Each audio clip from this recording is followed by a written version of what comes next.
So Paul goes with the San Antonio office, like I said, in 1980. With Wahoo and Tully. And I was about to say that it not only brings, and Gino had been there before, hadn't he, at that point? Well, Gino kind of got mixed up in the transition, and Gino ended up going to San Antonio. Because he was in the Dallas office originally, right? He would occasionally go to Dallas. Yeah. Gino made a hell of a living just working Houston for a long time. And what was a main event payoff in the early 80s in the Houston Coliseum? A couple grand? Yeah, easily. For the night? Easily. So that's 37 years ago. Oh, yeah, easily. So that's what, Paul 65 used to, in today's money, as the kids say? Yeah.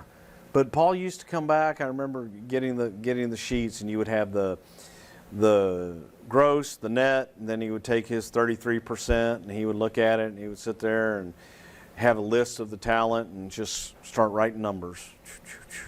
And he'd been doing it so long he could do it in his head. Yes. And sit there and add it all up and and then come back. They'd come back with the envelopes stuffed with cash, hand them out. So technically, a guy who was main event in Houston at that time, in that one night, he was making more than some wrestlers make per week. Oh, easily. Or even per month. The minimum was 125, even for the referees. Good Lord. So you go back and you look at, because I've seen some of those Fritz books. You go back and look at some of the Fritz books, and then you look at some of the payoffs on some of those and some of the guys. You see their booking sheets, and it has the payoffs next to them. $40. In 1985, when we started working for the Dallas office for Fritz, the minimum was $50. Yeah. Paul's minimum was $125. Newman. Yeah. And then Watts came in. Well, yeah. Okay. And once again, a similarity where Paul and Sam Muchnick, the reason why they attracted the best talent and the boys loved to work for them is because they were the two best payoff men. Yes. And were in control of two major towns. Yeah, he paid. So it was a good week. But those guys, man, they made good money. But you're asking about Wahoo coming in. Well, he took care of Gino. He took care of Gino. As best you know, the rumor was always that should I come out and just say that? Yeah, the rumor was that Gino was Paul's son. Yeah. And but you want to hear something funny? I never heard that rumor until I went to New York in 1987. Really?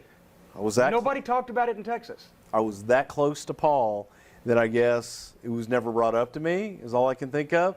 But I'm up in New York, in the office in Stamford, Connecticut. I meet Freddie Blassie. And Freddie Blassie, one of the greatest guys I ever met, ever had the pleasure of being around in my life.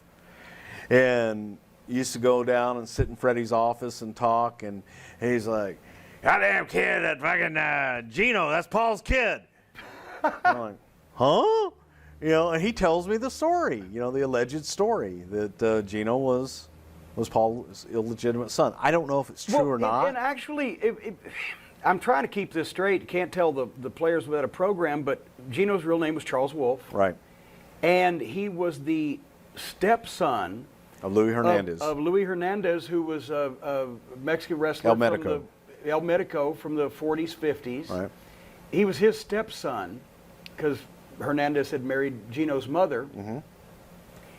But there was always, was it one of those cases where, well, everybody explained away Tommy Rich's push by saying, well, there was something going on with Barnett just because Rich happened to be the right place, the right time, and a huge babyface talent that they should have pushed. Gino was a heck of a heel, and Paul took care of him. Or do you think, was there any more to it?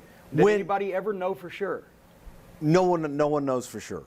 That other than, I guess, Gino's mom and Paul are really going to be the only ones that probably ever really knew. Yeah.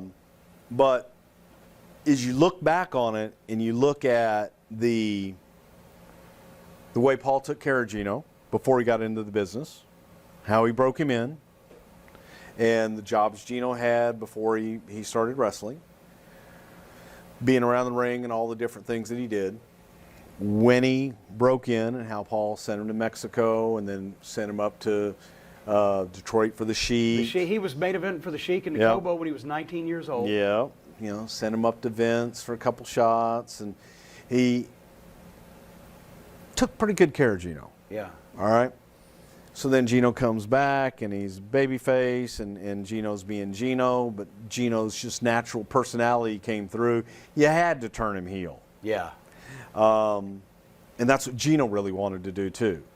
So, and it just took off. Gino got the big head. They had their falling out. Gino left, came back. But then you fast forward to Gino's death. And I was in the office. I was running the office at that time and took the call.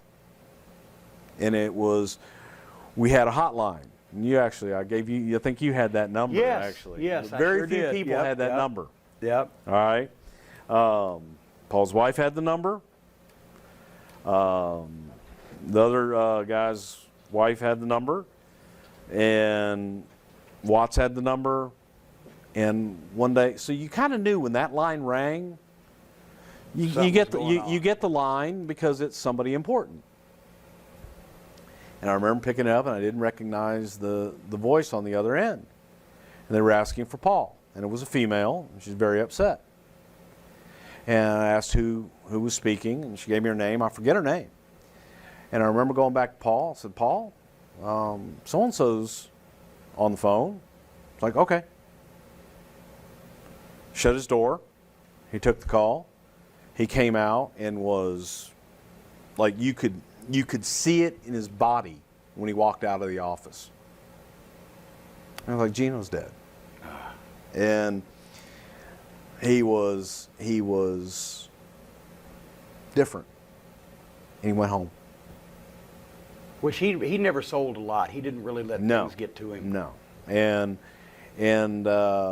so when I think back on things, it's like maybe there was something. I don't know, but I don't know. I can see how people could see that. I can see how people could speculate that. But again, the only people that are really going to know are Paul and Gino's mom.